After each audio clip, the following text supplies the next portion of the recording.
What up, peeps? Want to apologize. Yesterday was not one of my better days. There were some personal issues I had to take care of on two different fronts, not me personally, but people who I'm close to.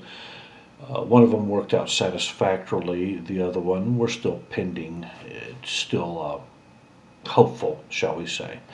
Anyway, I had a lot of problems with my blog yesterday, as you can probably tell. I didn't have access to my laptop until very late at night. And as far as my stupid smartphone, uh, it outsmarts me each and every time. So there were people um, at 5:30 in the morning, I published, and then there were people I unpublished. And I didn't mean to do it either way. It just happened. Please forgive me. Hopefully, that's not going to happen today. Um, Now, I'm going to read you yet another letter, email from a friend who I have been in contact with, and I've already read two of his letters, and it's concerning the recent state of the Greek Orthodox Archdiocese. It's a very thoughtful, all of his letters to me have been very thoughtful and poignant. Um, I don't necessarily agree with everything he says and writes. However, I do believe his opinions deserve a fair hearing. So I'll tell you at the end where I think maybe there could be some room for improvement. In the meantime, let's just go to it. Okay, two fellow victims of Where is the Money and What Happened to Our Church? Hashtag in front of each one of those. Three updates. Topic one. Apparently, Leadership 100 at the recent Miami meeting held their ground against an orchestrated backroom arm-twisting campaign by archdiocesan bigwigs wanting Leadership 100 to cough up $10 million to cover down on the current mess of messes.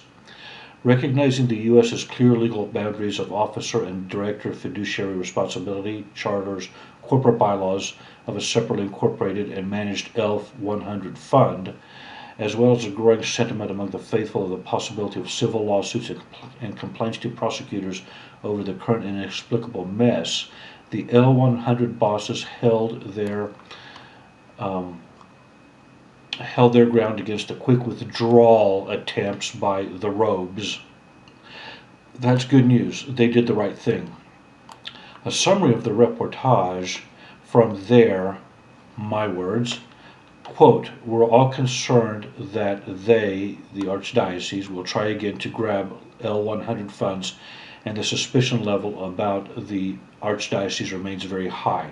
There is no trust in the institution, close quote. The Archdiocese is just infinitely shameless, isn't it?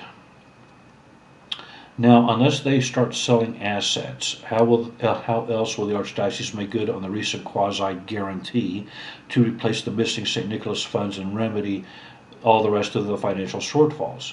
No big money guys or their heirs want any part of this smelly deal, so big guy bailouts are not an option. The chickens have all come home to roost.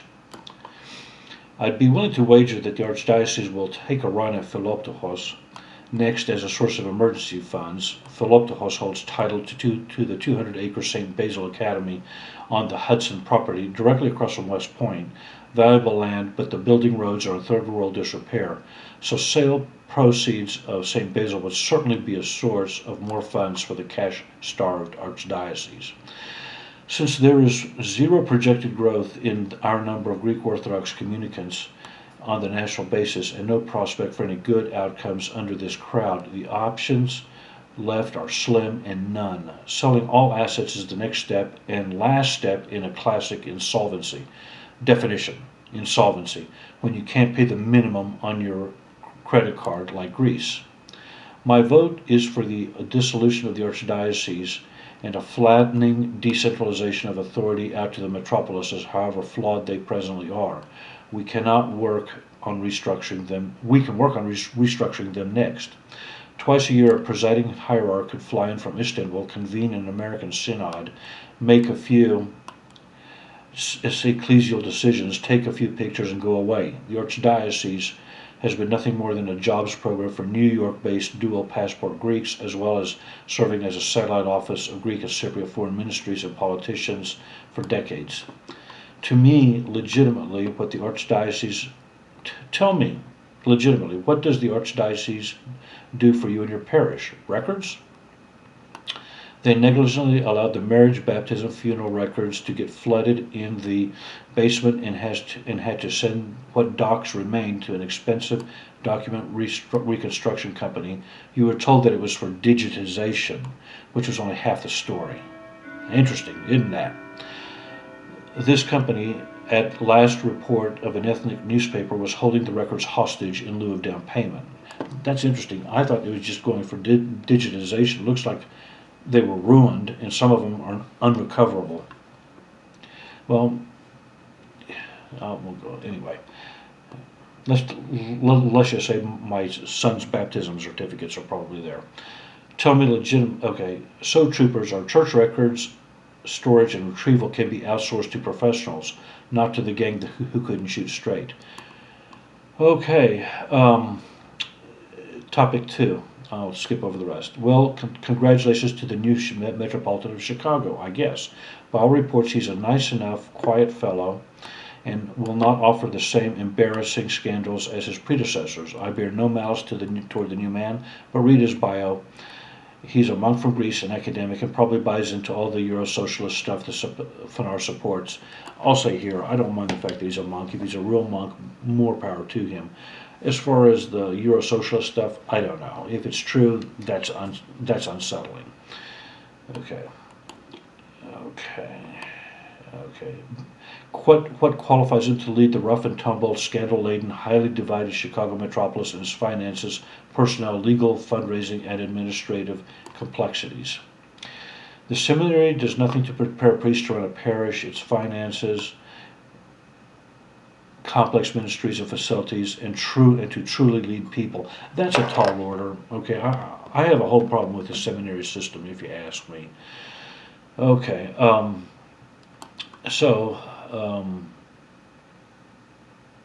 let's skip a little bit further. The one bright spot in our corps of clergy is our military chaplains, and to some extent priests who have served in the military before entering the priesthood. These men are a sharp, no-nonsense, disciplined, dedicated, mission-first cadre of priests, and whether it's in the Army, Navy, or the Air Force, they know how to lead because of constant training, classroom and physical, leadership training, command positions they occupy, and deployment to real shitholes of the world, pardon my French, to use a current famous phrase, where they have the privilege of being shot at in the service of our country.